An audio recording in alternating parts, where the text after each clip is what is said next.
on the European Deforestation Regulation and how to gather geolocations efficiently. This is a joint webinar today with PEFC and LiveEO. And if you just skip to the next slide. Thank you to everyone for joining. We've got our speakers here today, so I'm just going to give everyone an opportunity to introduce themselves. I'm Chris Bell. I'm a product manager here at LiveEO, and I'll be taking you through a demo later and fielding your questions. And I'll hand over to my colleague Piero to introduce himself. Thank you, Chris. Great to see everybody. This is the next webinar in our series. We are excited to be joined by Rob from PEFC to show you how we are going to simplify lives when it comes to collecting geolocations and beginning the EUDR journey. At LiveEO, I'm taking care of our TradeAware customers and partners, and basically we've created this material after talking to dozens of them and learning what their complications were and challenges, and we tried to make their life simpler. So I hand it over to Rob before we kick it off with the content. Yeah, thanks, Piero. Hello, everybody. Nice to see you. There's lots of people joining right now, so welcome.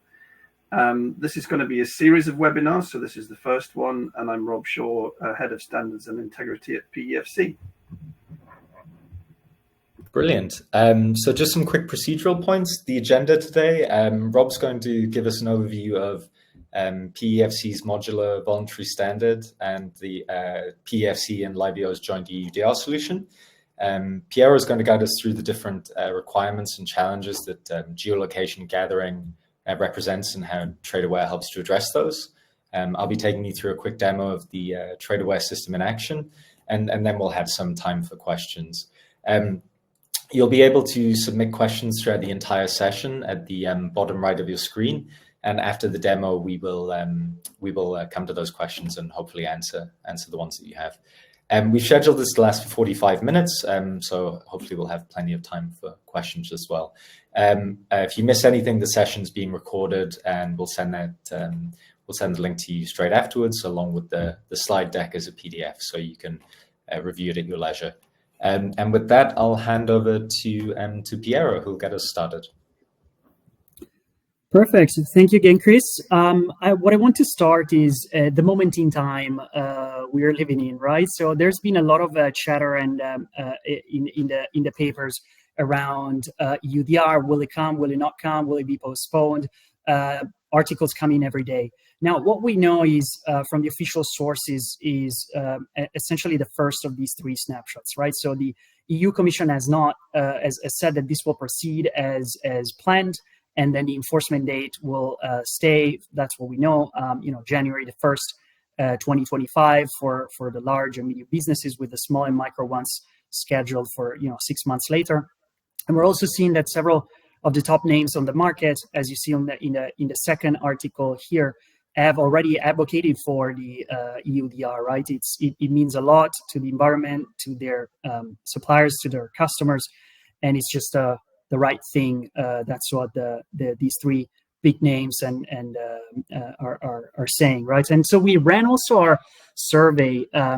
We have a LinkedIn group called Mastering EUDR, where we're essentially fielding questions, and we're asking what the market participants are thinking about. And so this survey said that the vast majority of you think that the deadline will hold, and no postponement is expected.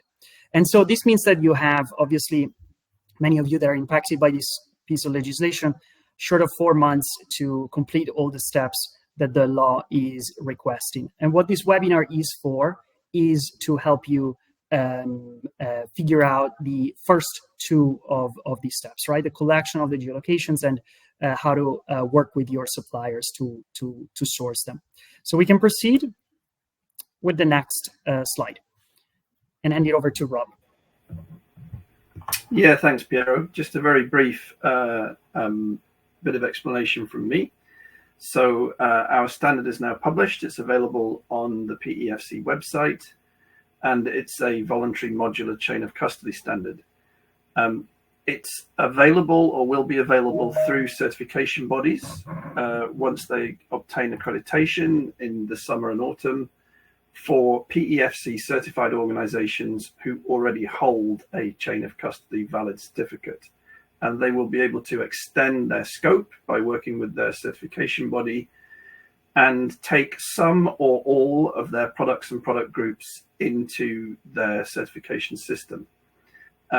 There are some important big new requirements, obviously. So we will be requiring species names, including the scientific species names for all the timber materials and forest and tree-based materials included in or associated with each product or product group. The new voluntary standard takes you through our EUDR aligned due diligence system process and is complementary and backwards compatible with our 2002 chain of custody standard.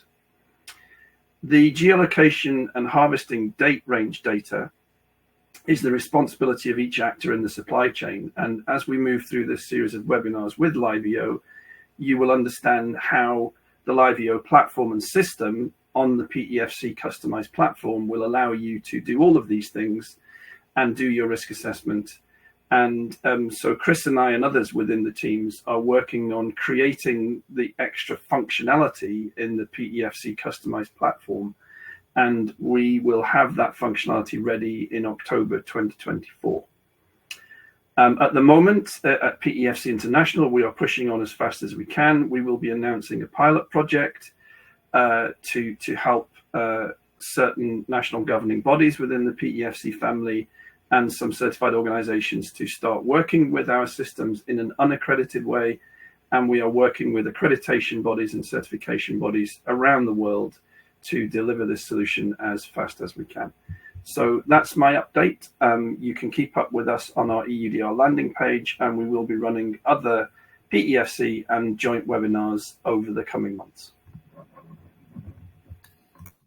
Perfect. Thank you, Rob.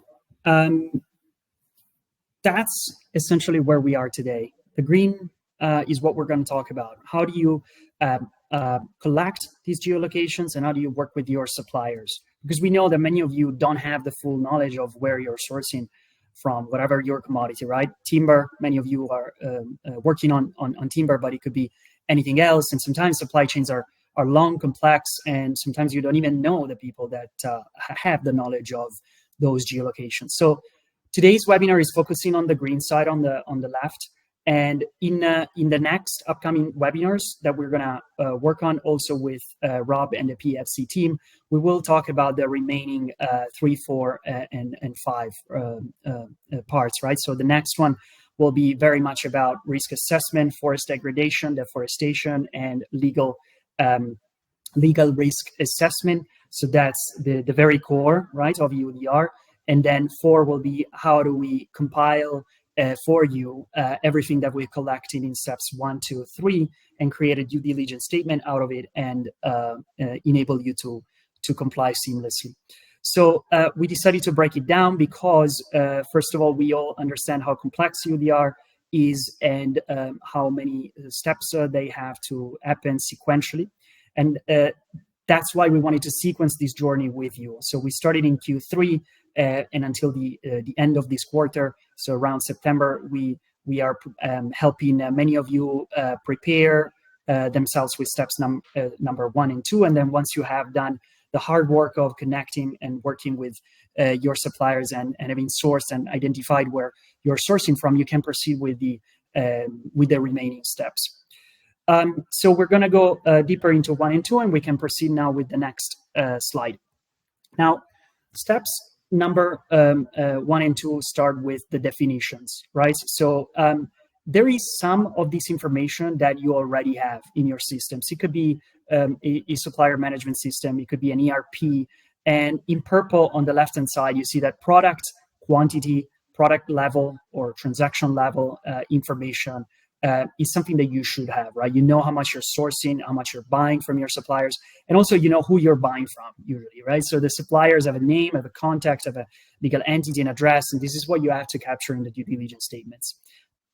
as well. We're not going to talk about this one now because that falls straight into the due diligence statement part, so it will be for later. We're going to rather focus on the green part, which is geolocation collection. So that's complex right now, right? It's hard to think top of mind of a tool that allows you to collect and centralize all these geolocations that you know of and your suppliers and sub-suppliers know of. With those, also the country of production comes, right? And it's something that you have to identify to fill out your due diligence statement. And then obviously all this information has to be verifiable and transparent and prove that it's complying with the local legislation, meaning deforestation free, and then the local laws have been respected. Now, we can proceed to the next slide and see that the geolocation data essentially can come into two different formats, right? For plots of land that are smaller than 4 hectares, we know that point coordinates are acceptable. For larger plots of land, so above 4 hectares, it has to be instead a fully fledged polygon to draw in a map or to upload into a tool.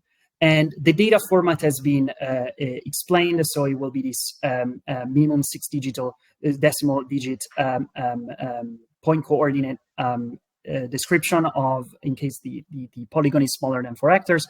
It should be instead a GeoJSON file in case the polygon is the hectarage is larger than 4. And so we do support in TradeAware both types and allow you to work with either format. We see that the vast majority of you has collected already GeoJSON files, and essentially also in the case of wood, we see that a good chunk of the and the vast majority of the geolocations are above 4 hectares. Forests are typically fairly large. Other commodities instead tend to be on the smaller side, right? They have small holders such as coffee and cocoa, and there we see more a higher proportion of point coordinates. Regardless, this is what you should know: the file format files that you need to work with, and that we can support, and that you can upload and you can work with on our platform TradeAware. If we go next to the next view, we can see that after talking to hundreds of operators and traders, we have identified 2 different sets of challenges when it comes to collecting geolocations and working with suppliers. The first one is in the collaboration with suppliers. Obviously, many of you know your direct, or you must know your direct suppliers, but may lack the awareness or have never engaged with sub-suppliers, right? So, and maybe your sub-suppliers don't even know that this is coming, and they don't know what kind of information they have to provide to you or to your to whoever they're selling to.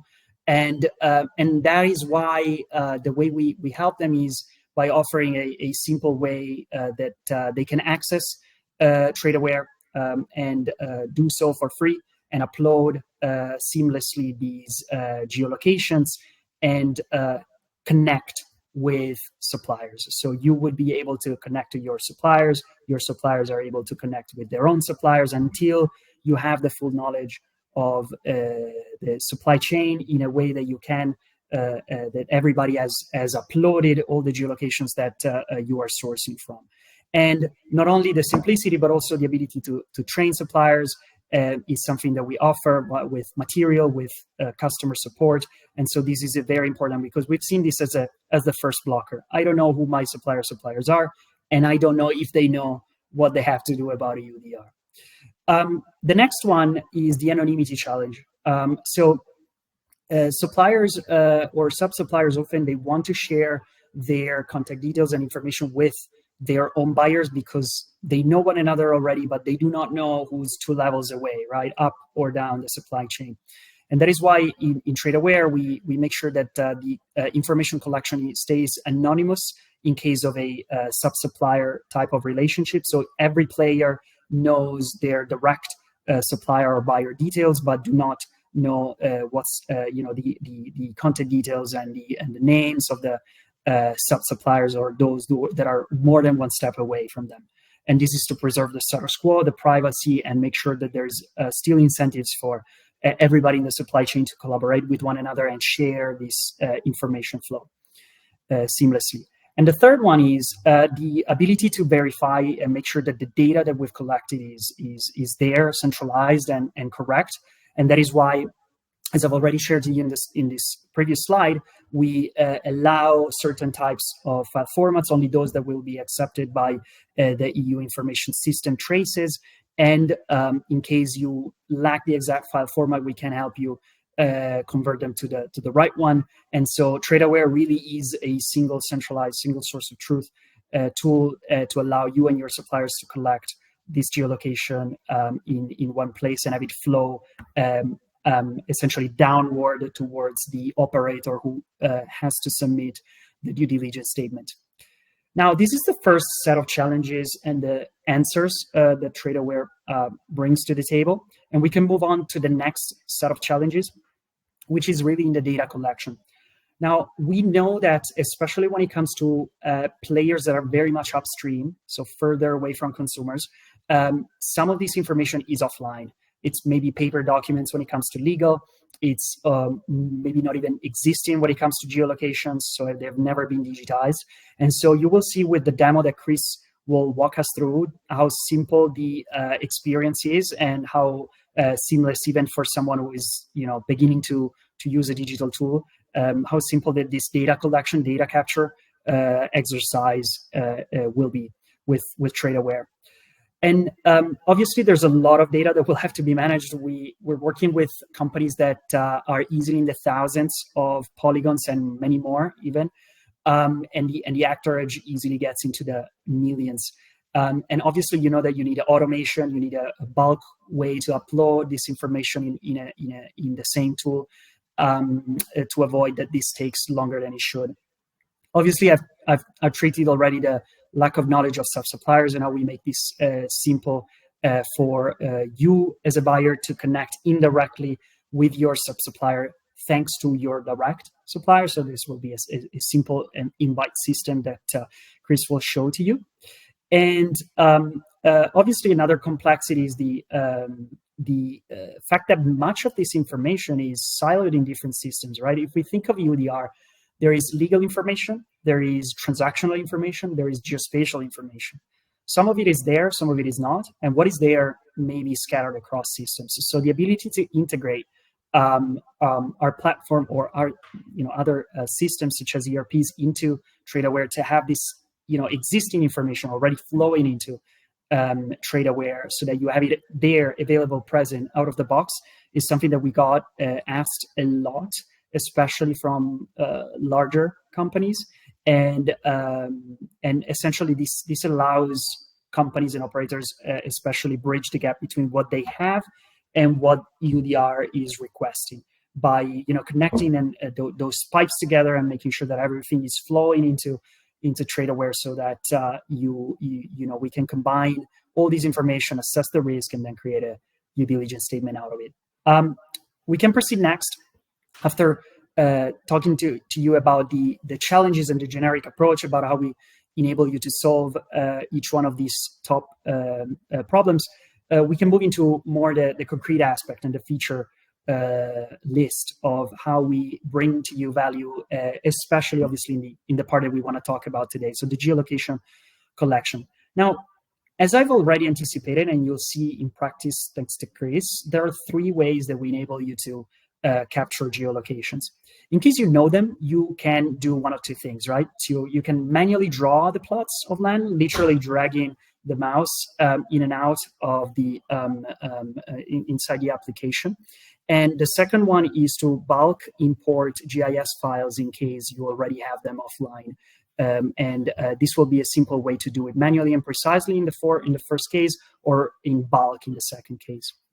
In case your suppliers knows these polygons, but you do not, that's when you can delegate this request down to your suppliers, meaning you can invite your suppliers to join TradeAware, and they can perform one of the 2 actions I've just described in the first block.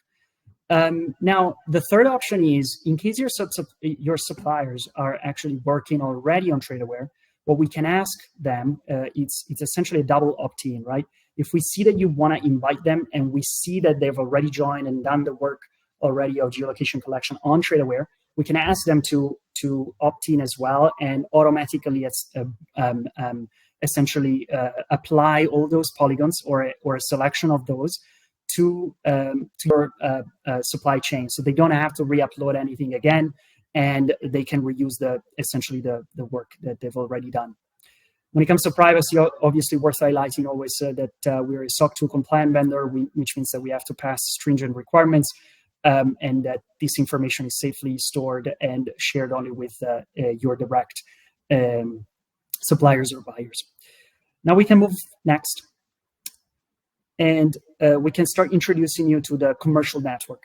This is a massive piece of work that you can start leveraging essentially from today on TradeAware, and it's exactly the invite system that I've just described.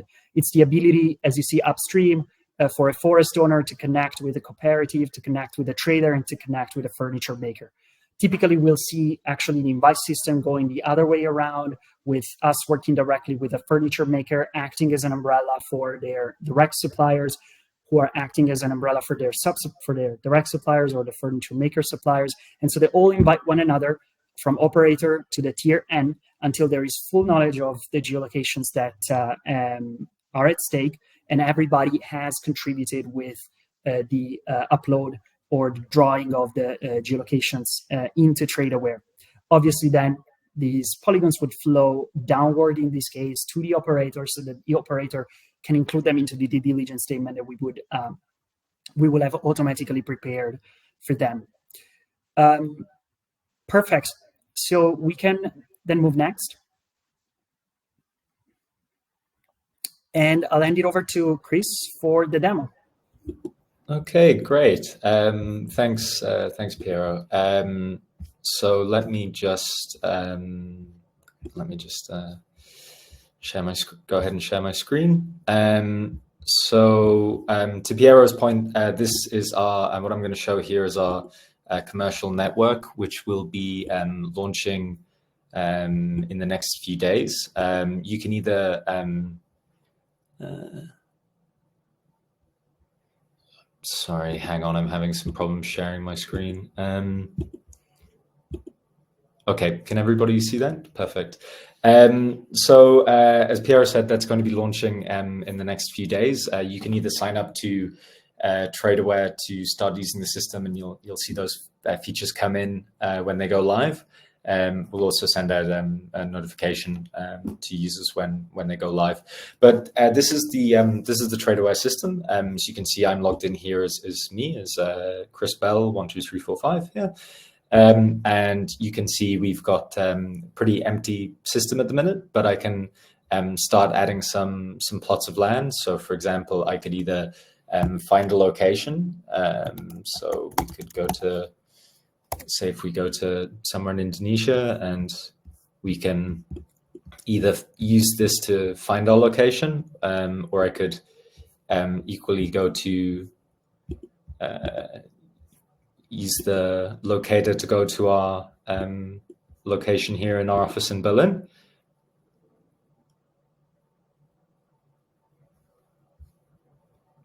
Or we could upload a bulk file as well.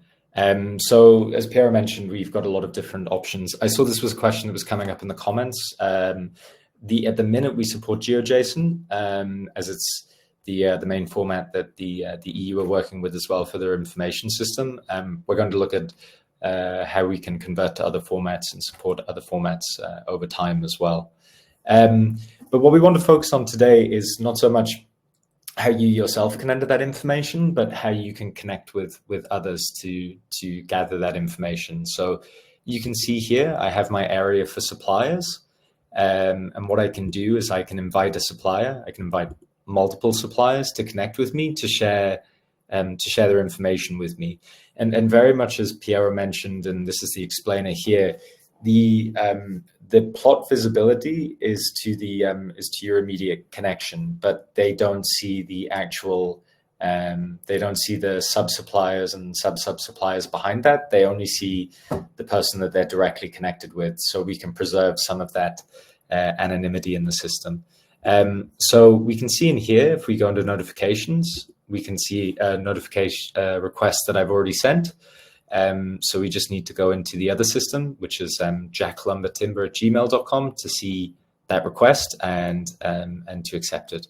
So if I just stop sharing this, go into my other screen.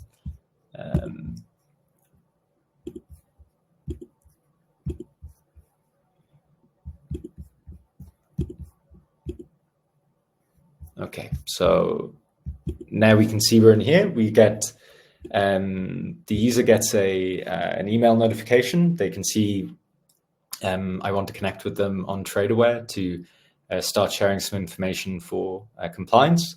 And we can also go into their logged in system, and we can see at the minute they have no suppliers, no buyers, same setup. And we can see they've got a request from me, LiveEO here. They can accept it or decline it, but here we'll accept it. And then they can go to my page, see my information, so office address. And we can also see that this user has uploaded some a plot of land. So we can go into this, take a look at it. We can see based on the analysis that's currently in the system, the EU global forest cover, that it's 0% disturbance, so it's looking low risk. We can also see about... Sorry, Chris, and the people are typing into the chat. We can't see your screen at the moment. It's just a black screen. Oh, that's very peculiar. Hang on, sorry.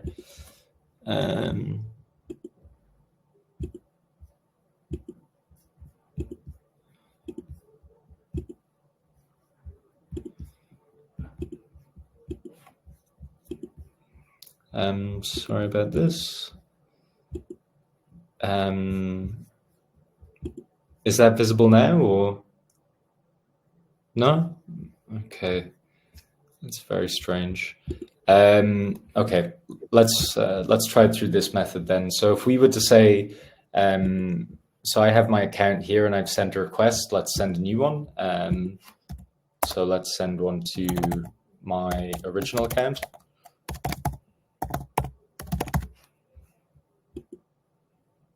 Okay, and we can see we've sent that request, and the send request notification is gone. And now I'll log out of this account and log into my own account, and I can see the requests that I've had from LiveEO, from others, and then I can go in and see my suppliers that have joined the system.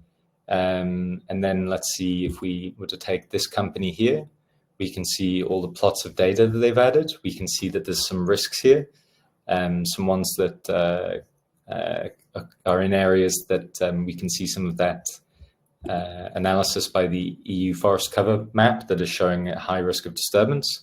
You can also see the route to requesting LiveEO's precision analysis. And then what we can also do is we can see against these individual plots of land, we have this whole list here, and I can see who's uploaded these. So for example, if I go here and look at this plot of land, I can see this is associated with this supplier who's uploaded their data. And then I can go to their profile as well and see all of the information that they've added. So that's very much the system, a method for you to be able to connect with your suppliers, and in turn, your suppliers can connect with their sub-suppliers to keep creating these connections. So when we go in and see this one, for example, the Goofum Inc., we can see that any of these plots, we see them for that supplier, but they may actually have come as information from their sub-suppliers and sub-sub-suppliers. And this is a route to getting all of that information that you need for EUDR compliance in the one platform. So any questions there around what you just saw? Apologies for the black screen that was showing in there. I think we've left ourselves with a good amount of time to answer some questions as well. So I think we could start getting into those. So I think one of the big questions we had there is on the formats from Ben. As I said in the call, at the minute we're taking GeoJSON, but we are looking to build support for other formats. Very aware that geospatial data can come in Excel and PDF and many other things. Can you explain the high risk on the map is also coming up as a big question? Piero, do you want to perhaps take that one as well? Or?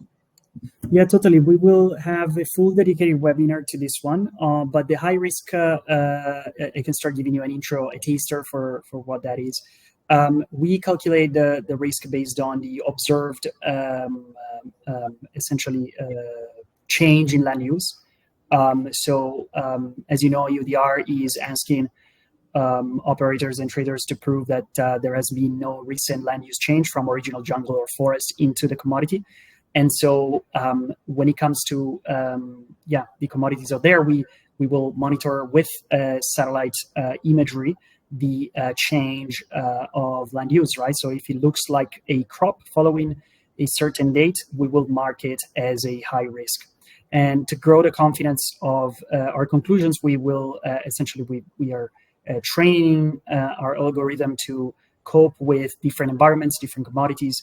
And so we localize very much the detection mechanism to report with high confidence. On top of that, when it comes especially to timber, we allow, we mix signals that we receive from documentation, such as cadastral data that can prove that that land was already grown and there was grown forest.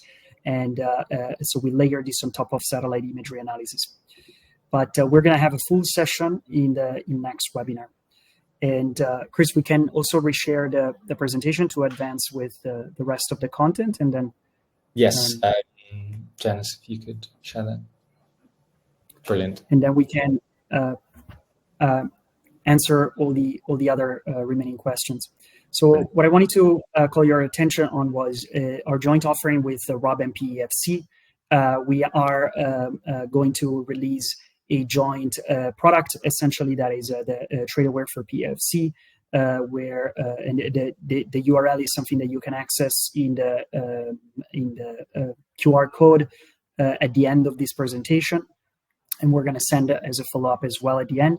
But why did we decide to work together on this joint solution? Because we are seeing that, especially in the timber industry, there's a lot of complexity with many companies impacted that and are struggling, right, with complex supply chains and also with a complex definition of degradation and without a method to analyze and detect degradation, which is tough, right, especially in the timber world.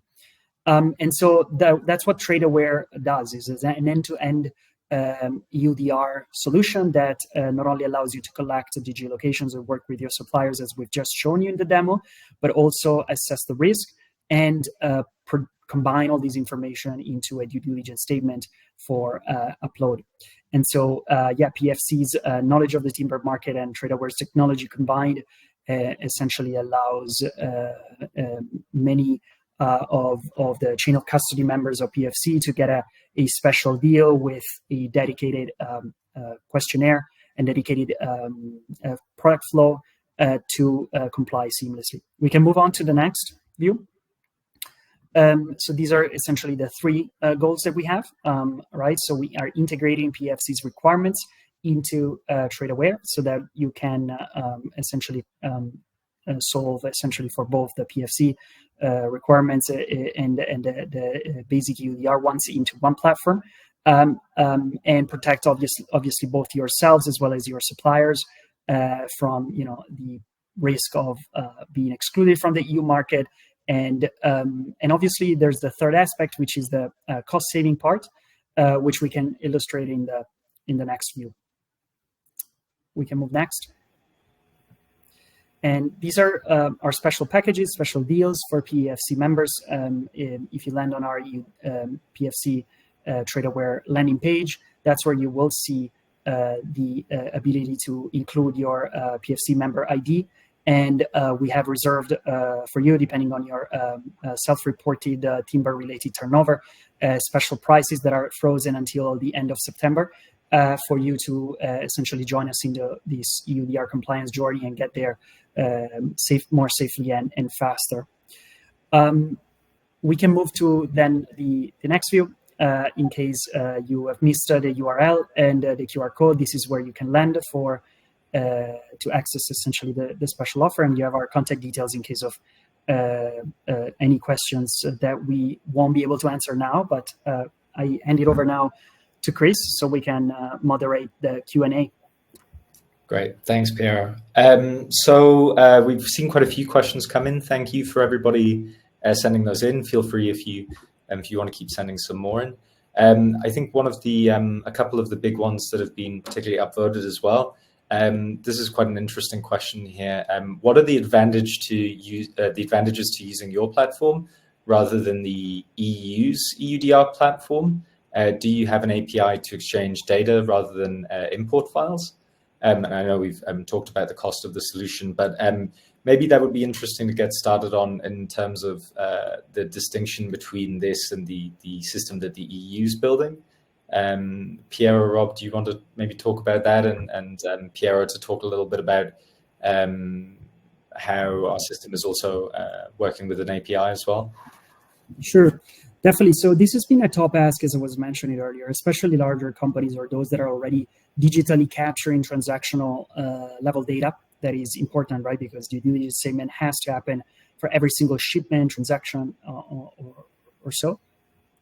We offered an API that allows the customer to connect TradeAware and their existing systems. And usually what customers are achieving with that are, first of all, obviously the ability to enable product level due diligence statement submission. Secondly, the ability to onboard suppliers seamlessly, right? Because their data, contact details, and so on and so forth will already be captured automatically thanks to the integration. And thirdly, that's the ability to potentially create custom reports, custom notifications as they receive the TradeAware risk assessments, whichever tool they want to consume this in. And so there's a lot of value that our API delivers, and this usually becomes a custom conversation. So we invite you to reach out and see how we can make the integration work. Thanks, Piero. And Rob, maybe could you speak to this question about the distinction between this and the EU's platform, and what this is offering in addition to what the EU is offering through the information system? Yeah, well, I'll try and wrap up a few questions as well, and I can see there's a huge number of questions in, which is really good and really positive. Thank you, everyone. So the legal obligations under the regulations require operators, so those are people who are importing or placing material on the market inside the 27 EU countries, or exporting from the EU, and also traders, especially non-SME traders, in other words, large companies. They have an obligation to create a due diligence statement, and within that due diligence statement, they have to spool in the geolocation data of every forest area around the world which was used, and they can over-declare, so they can declare more than the ones which were used, where the timber was harvested from, and then comes along all the supply chains to make a product, whether it be packaging or paper or furniture or anything made out of wood. And so the system here will allow those particular types of companies to generate the due diligence statement and then upload it to the EU Information Center. And there's quite a lot of questions here about how do you know that the geolocation data points provided within the supply chain are actually true? Well, outside the European Union, there is no legal obligation on anyone acting in the supply chain. But if companies outside the European Union wish to work within an EU-bound supply chain, then their customers in the EU and the importing companies will be wanting those companies to behave in a certain way. And there are obligations on the importers and traders to check that the information they are being given is actually true. So companies will have to look at the regulations and work with, hopefully with the PEFC standard, because this helps companies. And the LiveEO software platform is a way of managing these huge data sets in a secure and privacy accurate way. But this doesn't get over the fact that all the companies in the supply chain have an obligation to do the right thing. And so the competent authorities in each European Union country will be policing this regulation going forwards and doing risk-based sampling of those due diligence statements and the geolocation into the future to check that they're being told the right things. So this is a massive undertaking for all of the risk commodities in this regulation: coffee, cocoa, cattle, timber, etc. And the complexity of timber supply chains means that trying to do this on your own in a manual way is a big ask. So sorry for the big long explanation, but this is where big technology like this with AI behind it for the analysis, the ability to perform risk assessments, the ability to check on other things, then if you have to create a due diligence statement and upload it, makes the whole system much easier. Great, thanks, Rob. Maybe a linked question there, one that's been upvoted quite a bit as well, is about the latest draft on traces on the EU information system that seems to suggest that geolocation information can be omitted once the product's already placed on the EU market. Do you have any thoughts, any points to share there, or? Well, my understanding is that if material originates from the 27 EU countries, once it leaves the forest and hits the market, there will be a due diligence statement associated with it, and it will have a reference number. And that due diligence statement will include the geolocation data. So when you see material moving around and after it has been imported into the EU as a raw material or a part component, there will be EU reference numbers associated. So then a factory inside the EU taking in these materials to make a product, if they need to upload a statement, they can then just cross-reference all the existing reference numbers, which in themselves then have all the associated data with it. So there is a sort of cascading principle here, that the data is gathered up in a sort of triangular fashion from the base to the tip. It's going to be really interesting in January to see whether the whole world shipping movement grinds to a halt, or whether this system, when they press the button, will actually work. And I'm fascinated to see what's going to happen. So. And maybe a little bit to that point as to what could happen, and some of the reactions we've seen as well.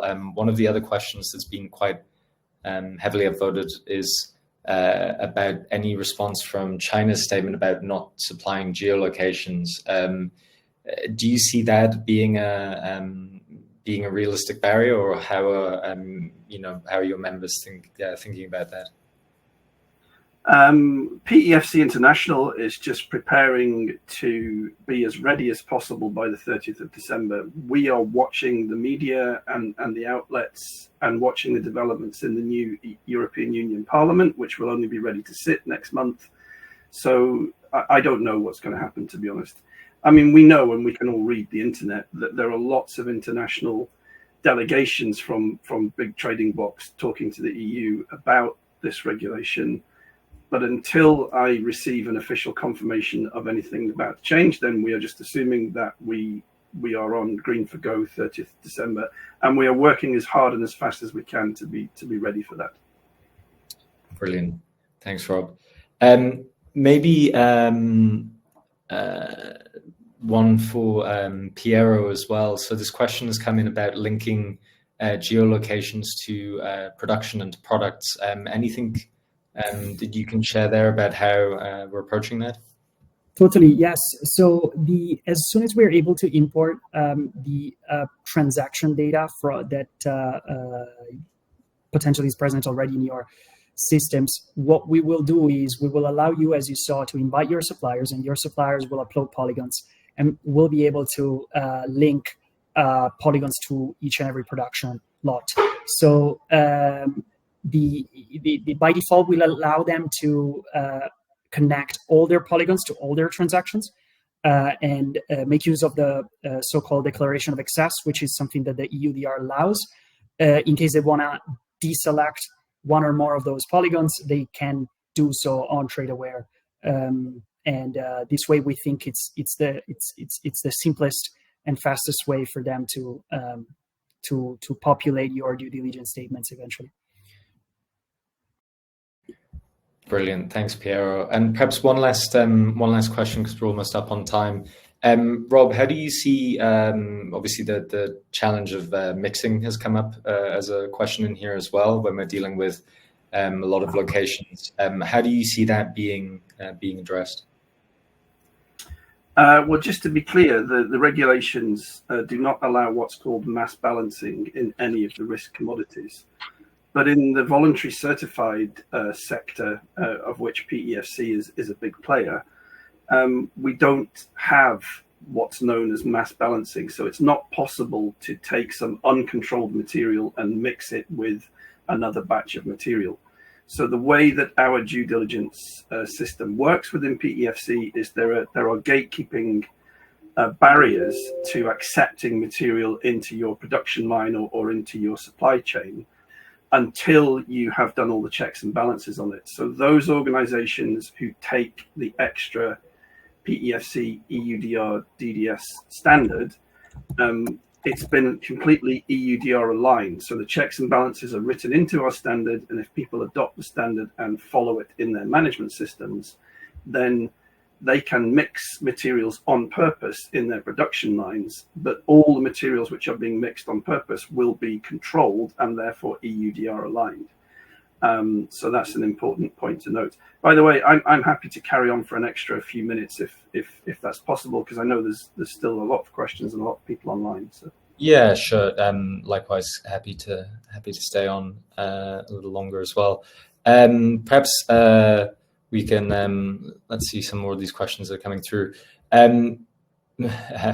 Absolutely unnecessary, the EUDR, matter of perspective, I suppose. But Piero, could you speak a little more to, as someone's come back to ask a little more about the declaration in excess, could you explain a little more there?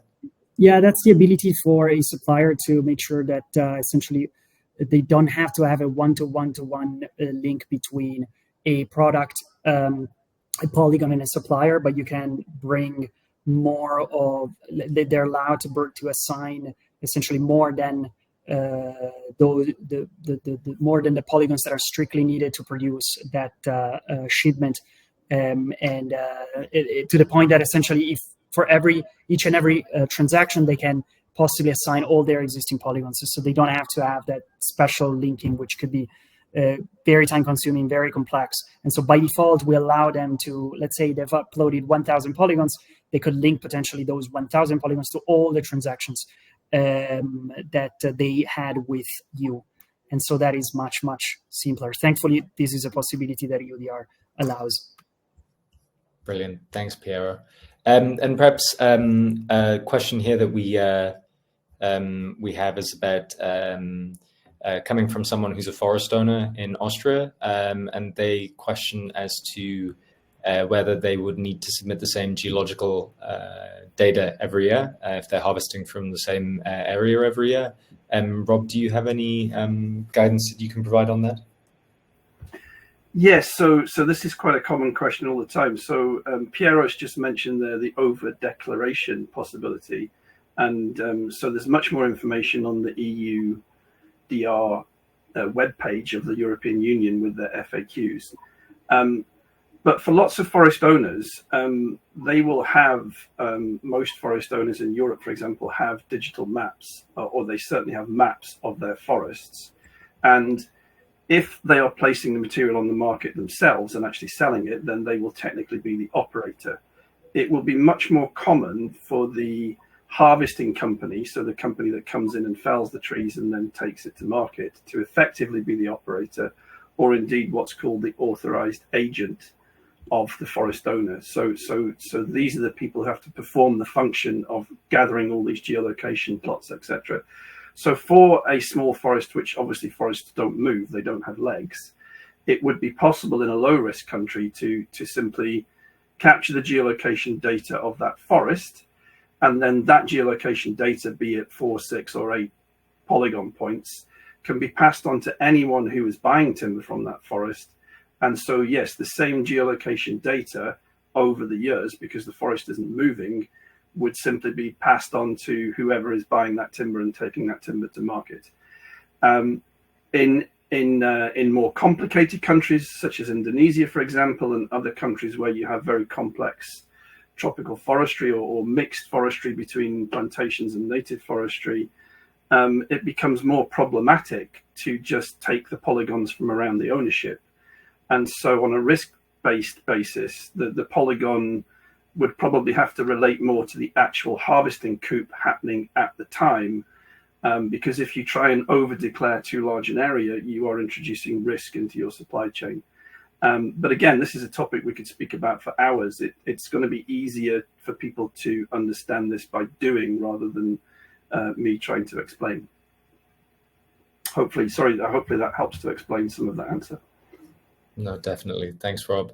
A few questions here, Piero, about the when people would be able to use the system from, and the different packages that you talked about before. If you maybe want to speak a little more on that. Yeah, totally. So at the moment, you can. So in the next few days, you'll be able to invite your suppliers, upload polygons, and receive deforestation and degradation risk assessments from us. Then at the end of the summer, we will allow you to do all the legal risk assessment and mitigation as well, which means we will allow you to upload those legal documents. We will assess the risk for you.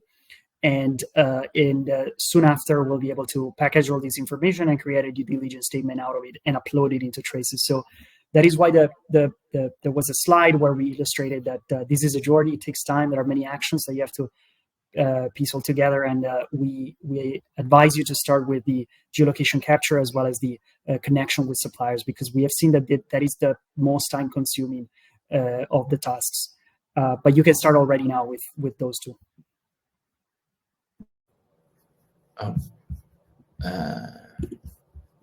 Brilliant. Thanks, Piero.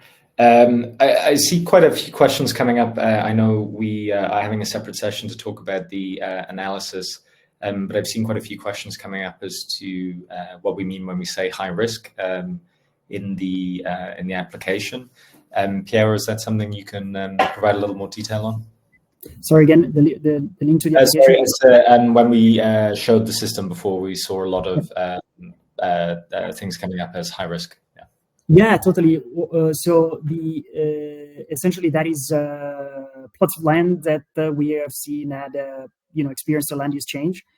So I don't recall which commodity that was, but essentially it means that we have collected imagery, seen that there was a change pre-post December 31st, 2020, and reported to you that is high risk and you want to take mitigation actions against it, or probably even stop sourcing from there. Yeah, so I think just to build on that one as well, if you're using the system, as I saw some questions coming from people who are using the TradeAware system now and seeing high risk, the current version in there is coming from the EU's Forest Observatory map. So if you see high risk, it's somewhere that overlaps with that map that tracks what in theory is natural forest. We recognize that as does the Joint Research Council, that there are issues with that map, and that's why we're also building our own analysis, and that's what we call precision analysis, which solves for a lot of the problems in that data. So if you see high risk coming up when you're adding plots in there, it's worth considering that's the current data provided by the EU that would suggest that is a natural forest, but our own analysis is a little more tuned to the differences between land cover class versus just purely tree cover.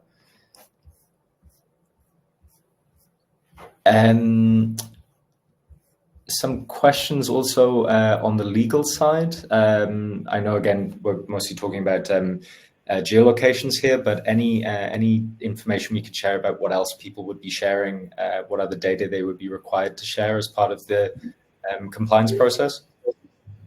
Yeah, totally. So you want to go, Rob? It's for both of us. Yeah, I just want to pick up on a question here. So someone's saying, do we need to validate the statements and the existing reference numbers? I would refer everyone here to go and have a look at the EU FAQ webpage.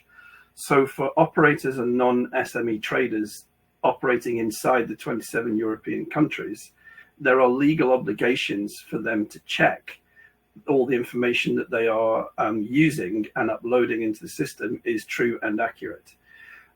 For small traders, they can simply take things like the reference numbers and pass them on. But the system is going to rely on everybody being honest and truthful and accurate with each other in a supply chain. So the biggest responsibility is going to be with the biggest European companies and the biggest importers. And they are already, we are aware, having big conversations and lots of explanations with their supply chain to try and educate them in the need for collection of the geolocation data, collection of the harvesting date range data, collection of the species, and then all of the risk-based parameters in between. So the more complex the supply chain, the more work there is to be done. And yeah, I would very much recommend, if anyone has not been there, and I have been typing it into some of the answers, is go and have a look at the EU webpage, and their FAQ section is very good. The EU said they were going to update it in June. It's not yet been updated, but we understand that an update is on its way. And lots of the questions being asked are very good questions, and there are already some answers on the webpage. Brilliant. Thanks, Rob. Just looking to see if we have any other major questions going around. I think we've mostly covered a lot of these, or we're going to cover them in subsequent webinars that we're going to have. I think there's some questions there, perhaps, Rob, maybe that you could talk to as well, coming up about the relationship between certification and compliance as well, if you could build on that a little bit. Yes, certainly. Just to cover off the sort of general approach, PEFC is a voluntary certification scheme, and we have written and created the modular EUDR DDS standard to be aligned with the EUDR regulations. So we had a working group and experts working on this for over 6 months. It's been through the whole internal PEFC public consultation and approval process.